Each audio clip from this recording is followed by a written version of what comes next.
Les enfants ont fait des fautes graves à Cuba, un État ami et frère du Congo-Brazzaville. Cela a gêné les parents et toute la République.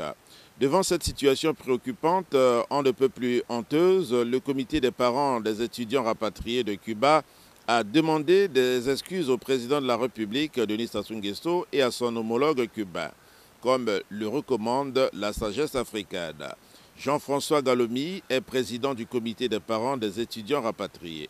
Nous sommes venus voir le président de la République pour lui présenter nos sincères excuses par rapport aux fautes commises par nos enfants à La Havane, Cuba.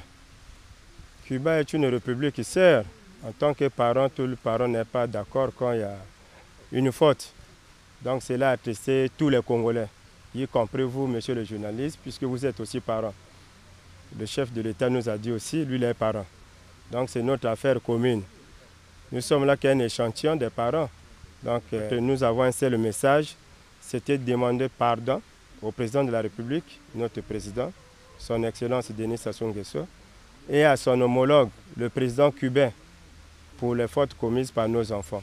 Au sujet de l'arrivée à Brazzaville et de l'avenir de ces étudiants rapatriés, M. Jean-François Galomi rassure. Et nous avons bien reçu les enfants dans les bonnes conditions. Chaque parent a reçu son enfant. Donc il n'y a pas un enfant qui a disparu dans la rue. Nous sommes le comité, c'est-à-dire le collectif officiel. Tous les enfants ont été bien réceptionnés et chaque enfant vit actuellement avec les parents. À propos des enfants qui sont rentrés, c'est que l'enfant a une étiologie. Il y a l'enfant lui-même, il y a les parents et il y a aussi le gouvernement. Donc les responsabilités à 100% sont divisées au tiers.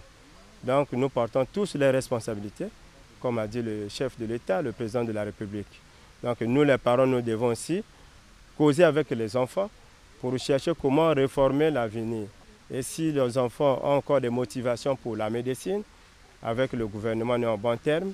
Et puis on va négocier pour la réinsertion des enfants. On retiendra que tous les enfants sont rentrés dans de bonnes conditions à Brazzaville et sont chez leurs parents.